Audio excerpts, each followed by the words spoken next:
think of a better class, to be with. So congratulations to everyone. Wow, Dwayne, I'm glad you didn't tell any secrets. We'll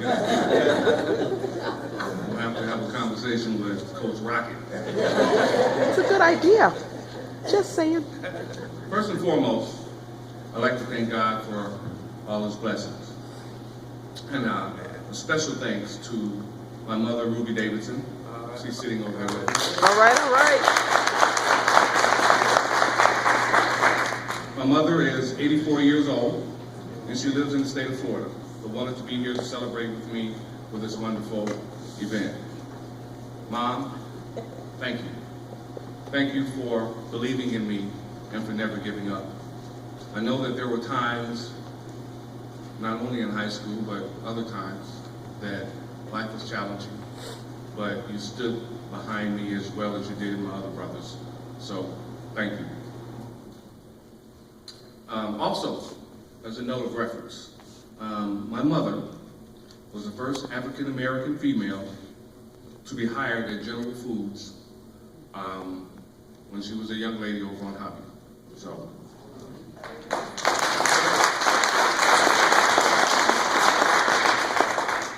Joe Rocket,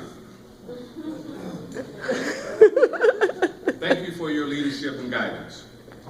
Coach Rocket was my freshman football coach as well as track coach. He tried to get me to stay out for football, but I realized that football really wasn't my thing. I didn't really like getting hit. I was probably about 140 pounds back in those days.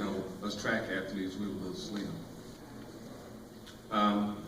During my junior year, as he's already indicated, I had some issues. And one of the issues was I had to tell Coach Rocket that I didn't know if I was going to be able to run track my junior year because I found myself in a situation. My girlfriend at the time was pregnant. And Joe told me that not to worry about it. I told him that I would have to get an after-school job. He said, don't worry about it, we'll fit you in. Whatever time you have available for us and to practice, just come on and we'll make it work.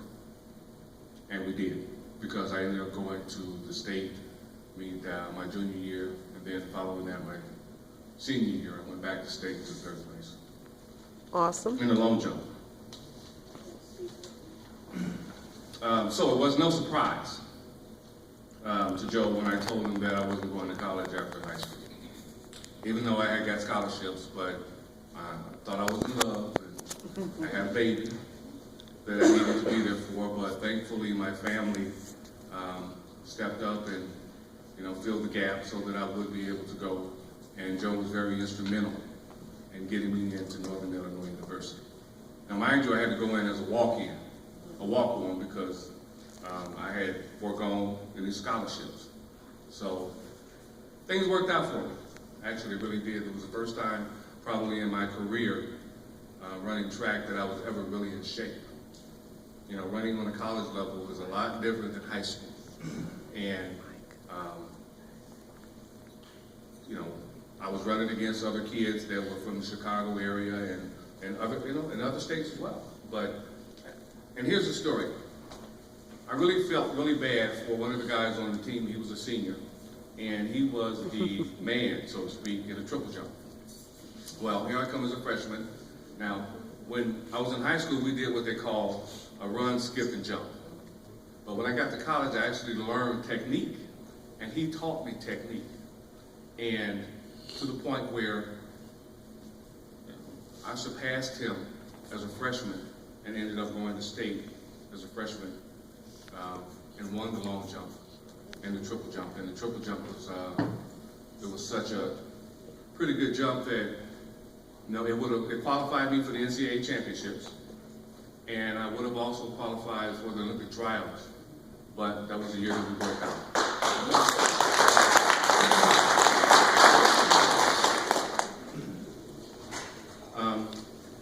Dr. Nathaniel Richmond. Mr. Richmond, or Dr. Richmond, was the principal here when I went to high school, and also in later years, he was the principal over alternative school. I used to work for him, and he was a fantastic gentleman. The knowledge that he shared, was definitely needed as a young man. Growing up trying to find his way. It was those kind of people that helped mold me into the person, that I hope I am now. And I want to say thankful. Thank you to him. Orel Holman. Most of you all know we called him Mr. Holman, even though he was our coach. For whatever reason, those guys, that I grew up with, Kenny Staples and Davy Sanders and Butch Wilfolks and Nicky Yates, and he was Mr. Holman to us. And 6th, 7th, and 8th grade, were very, interesting times for us being young men, and he was there. And even though he let me be on the basketball team because my buddies was playing, because it wasn't that good, but he still allowed me to be there and still help mentor me, and for that, I will always be thankful. And for those of us who know him, we know that during that time, Mr. Holman was the first African-American basketball coach for the school district. So let's give him a round.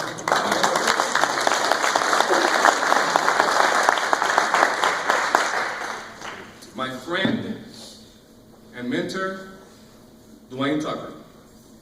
Even though Dwayne wasn't part of my life during my athletic years, he's been very instrumental in my career with the Illinois Department of Corrections and my community service.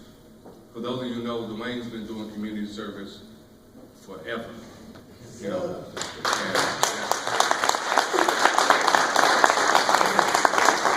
So I have to share a story.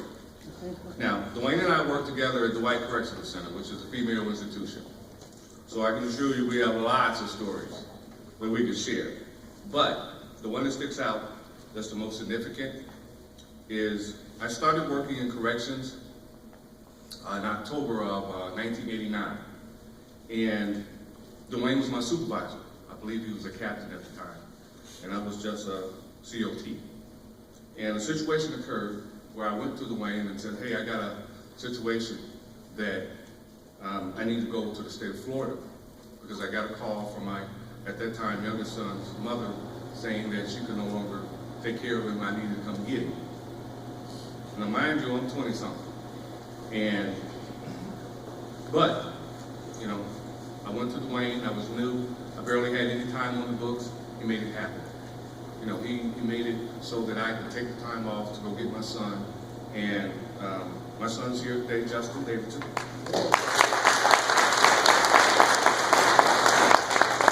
When I got him, he was 1. And he is now 28. So it was a challenge, but when I got married, man, that helped a lot. But as far as Dwayne is concerned, there's just so much I can say, about this gentleman that, he means that much to me because of what we've done together and how tables kind of turned, because he was the supervisor and the teacher, and when I ran for alderman and I was elected as alderman and I started learning things about politics, and Dwayne had retired, I said, hey, Dwayne, it's time for you to, come on, get up this ship. And you have so much to offer. You need to come and do more than just be a coach. And he did. He stepped up, and now he's on the board for the Park District. Mike.